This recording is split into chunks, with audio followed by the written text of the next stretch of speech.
As a young boy, I was fascinated by the exploits of super sleuth Sherlock Holmes. Holmes, a fictional detective who lived in the late 19th and early 20th century, was created in the imagination of author Sir Arthur Conan Doyle. As a London detective, Holmes was famous for solving mysterious crimes which puzzled the renowned Scotland Yard police. He was always accompanied by his lifelong friend Dr. Watson, a physician by trade, and one who always saw the mystery through the eyes of science, while Holmes could look beyond the scientific facts to reveal the truth solving the mystery. Dr. Watson would question Holmes at the end of each mystery asking, "Holmes, how did you know?" Sherlock's response was always the same, "It was elementary, my dear Watson." I share with you my passion for Sherlock Holmes to set the stage for unraveling the mystery of metabolism in a true Holmes-like fashion. To look beyond the scientific facts to reveal the truth about metabolism. Why is metabolism a mystery to so many? The answer, because of its many facets which affect all chemical processes in a living organism. What's the first thought that comes to mind when you hear the phrase metabolism? If you like the thousands of clients I've interviewed, you would probably say the rate at which my body burns calories. If this is true of you, this is your first clue in unraveling the mystery of metabolism. Get your focus off of metabolic rate and switch to metabolic state. Your metabolism is much more than resting metabolic rate, food induces metabolic rate, and exercise metabolic rate. Though these are the three standard measurements of calorie expenditure, they alone do not represent the state or condition of your metabolism. The word metabolism comes from the Greek metabol, which means to change. This change refers to all chemical reactions by which complex molecules are broken down for energy, or simple molecules built up to create complex molecules. In general terms, all metabolic reactions fall into two categories: catabolic and anabolic reactions. A catabolic response refers to the breaking down of a molecule or tissue, and anabolic provides the building up of a molecule or tissue. Your metabolism is immense and is regulated by a network of glands called the endocrine system. These glands operate like a well-managed ball team, each one a star at its position. The endocrine system includes the pancreas, pineal, thymus, thyroid, pituitary, hypothalamus, adrenal, and testes or ovaries. These glands release an array of hormones that perform as chemical messengers to control every facet of metabolism. There are several endocrine glands that have non-endocrine regions. The pancreas, for example, has an endocrine region that produces the hormones insulin and glucagon to control blood sugar levels, and an exocrine region that produces digestive enzymes for digestion. No matter what the metabolic function, the endocrine system plays a direct or indirect role in performing it. These metabolic reactions include a vast number of bodily functions like energy expenditure, cellular repair, mineral regulation, inflammation, reproduction, digestion, immune system, and the functions of all organs like heart, kidneys, liver, stomach, and intestines. This is your second clue in the mystery of metabolism. All human metabolic functions are either anabolic or catabolic, and they are influenced by a hormonal response. It is counterproductive to have anabolic and catabolic reactions occurring in the cells at the same time, so hormones signal the anabolic process on and the catabolic process off, and vice versa. The human body is magnificently designed to maintain homeostasis or balance between catabolic and anabolic metabolism. If the balance becomes unstable, metabolic disturbances can occur. Go back to our analogy about the endocrine system being an all-star ball team, and one of the players is performing poorly, which affects the whole team.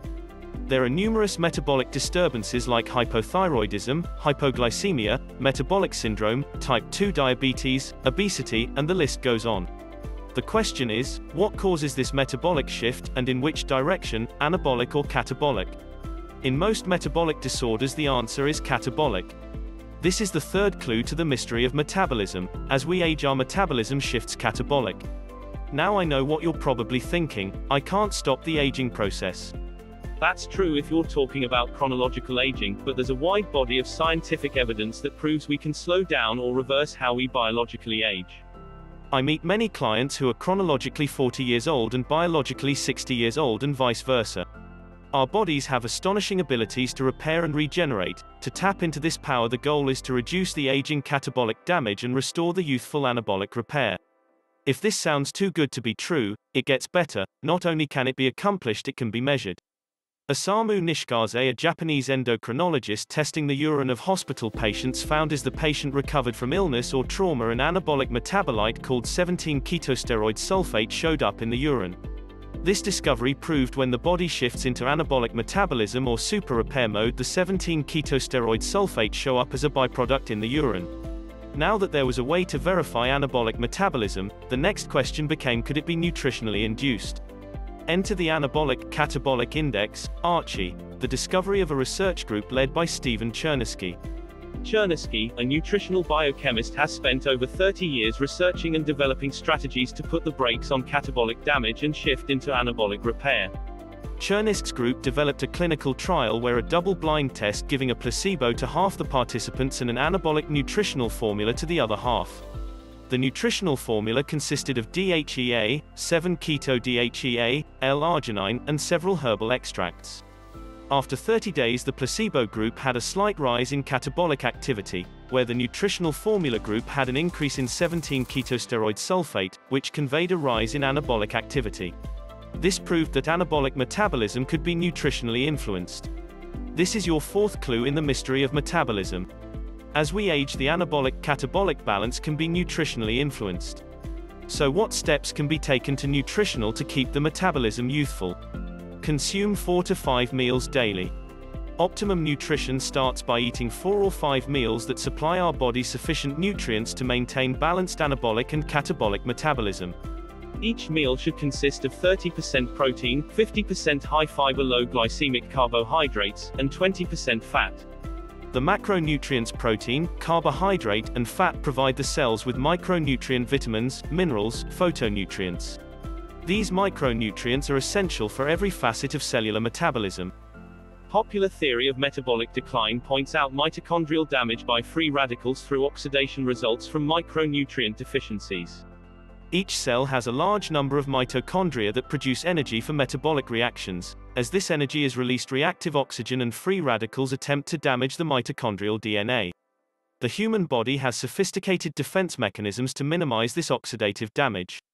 If micronutrient deficiencies occur, these defense mechanisms diminish and catabolic metabolism increases, which over time lead to metabolic disturbances.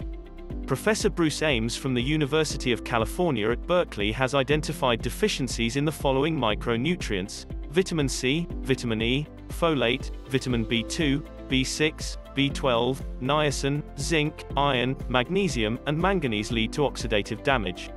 Professor Ames estimates that 90% of Americans are deficient in one or more of these micronutrients. The shame is these micronutrients are found in a well-balanced nutrition regimen of eating whole grain, fresh fruits, vegetables, meats, fish, dairy, and nuts. The following is a list of foods providing adequate sources of these micronutrients. Vitamin C, citrus fruits. Vitamin E, raw nuts, flax seeds, unprocessed oils, olive oil. Folate or folic acid, whole grains, citrus fruits, dark green vegetables, and dried beans. Vitamin B2, dairy products, whole grains, meats. Vitamin B6, whole grains, meats. Vitamin B12, dairy products, meats, whole grains, shellfish. Niacin, asparagus, green leafy vegetables, legumes, whole grains. Iron, meat. Zinc, shellfish, fish, meat, and pumpkin seeds. Magnesium, legumes, raw nuts, dried beans, and shellfish. Manganese, whole grains, green leafy vegetables, and raw nuts. If you need to lose weight, cycle calories. If you live in America, there's a 66% chance as you read this article you're overweight and a 33% likelihood to the extent described as obese, 30 pounds above ideal weight. This is the condition 90% of the 10,000 clients I have personally counseled are in. Numerous scientific studies have proven that even a balanced diet, that includes whole grains, fruits, and vegetables, will result in the metabolism shifting metabolically if the calories are reduced too much and for too long. This is the problem with any diet that does not cycle calories. The anabolic-catabolic balance is broken. So how do we cycle calories? What works best is to reduce calories by 250 to 500 under daily metabolic expenditure, resting metabolic rate plus exercise metabolic rate, for 2 days, then replenish back to your daily requirement on the 3rd day. The reduction in calories on the first 2 days should come from carbohydrates. The theory here is when carbohydrates, the muscle cell's prime energy source, is depleted, this triggers fatty acids stored in adipose tissue, fat cells, to be released into the blood and through a process called gluconeogenesis to be converted into energy for the muscle. Unfortunately, this also depletes the glycogen, glucose and water, in the muscle. If the glycogen is not replenished, it would cause a loss of muscle tissue and shift the metabolism catabolic. This is why you add back the calories in the form of carbohydrates on the third day. The beauty of this is you have 2 fat-burning days, then a recovery day.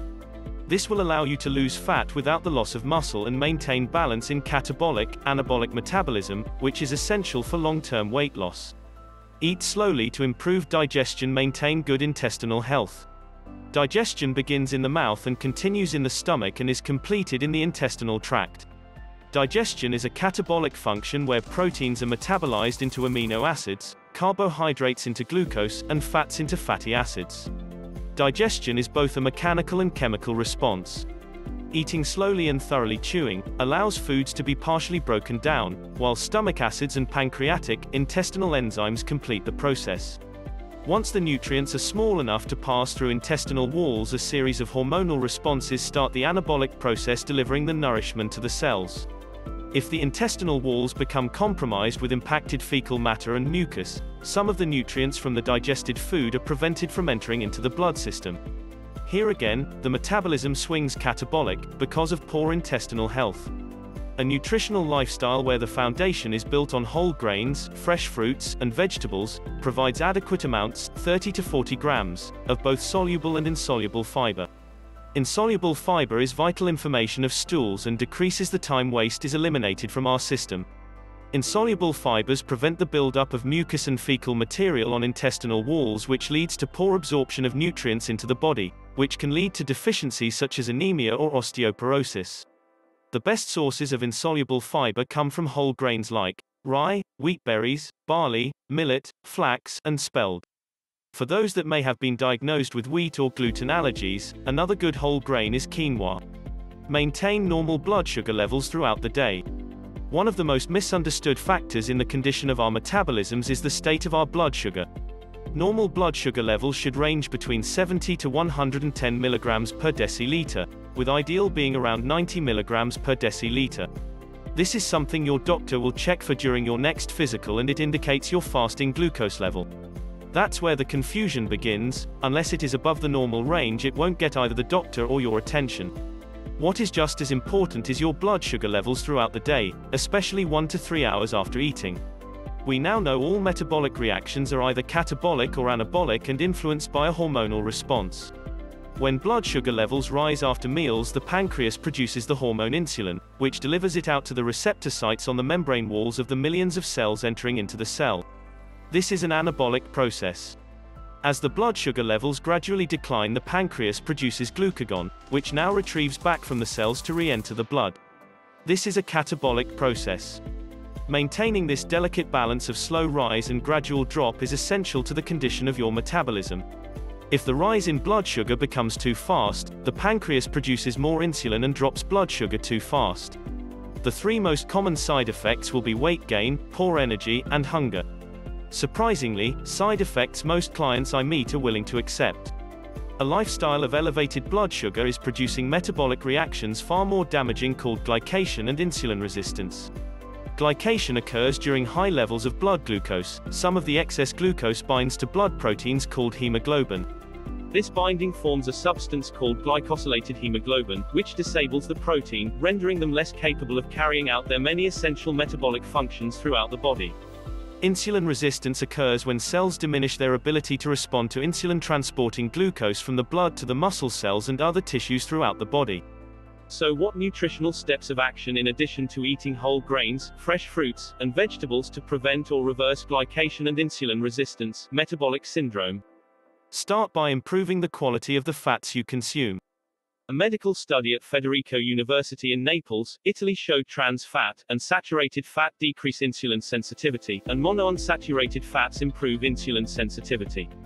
Remove all trans fats, found in hydrogenated vegetable oils and margarine, and replace them with monounsaturated fat found in olive oil, flax oil, and fish oils. Limit the number of saturated fats found in red meats and whole dairy products, and switch to unsaturated fats found in poultry, fish, legumes, and vegetable proteins. Trace minerals chromium and vanadium act on the cell's receptors and increase insulin sensitivity, lowering glucose levels and reducing glycation. The best food sources of chromium are found in onions, turkey, broccoli, and tomatoes. The best food sources of vanadium are found in shellfish, mushrooms, parsley, and most whole grains. There is no such thing as boring all-natural whole grains, fresh fruits, and vegetable foods. The problem lies in the boring cooks who prepare them. Learn to spice up your foods, while maintaining normal blood sugar. A study reported by the Department of Human Nutrition at Agricultural University in Peshawar, Pakistan, showed spices like cinnamon, cloves, bay leaves, and turmeric display insulin-enhancing activity. The study showed these herbs improved glucose metabolism, but also improved lipid metabolism, had antioxidant properties, and improved capillary function, minimizing the effects of glycation. The study demonstrated that 1 to 6 grams of cinnamon per day reduced serum glucose, triglyceride, LDL cholesterol, and total cholesterol. In closing, it would be irresponsible to suggest that nutrition alone can keep the anabolic-catabolic balance in metabolism. It's a sobering fact we are all aging. However, the more anabolic you remain, the slower you age. The best plan to reduce catabolic wear and tear and hold on to anabolic repair is a lifestyle that includes balanced nutrition, regular exercise, recuperative sleep, proper hydration, and reduction in physical and emotional stress. Though it was beyond the reach of this article to address each of these factors, they all must be in place to hold on to as long as we can the metabolism of our youth. It has been my life passion to help thousands to return back into bodies they had given up on many years ago. If this article has opened your eyes to rethink how you see your metabolism, and you ask how did I know? My response would be, it was elementary, my dear reader.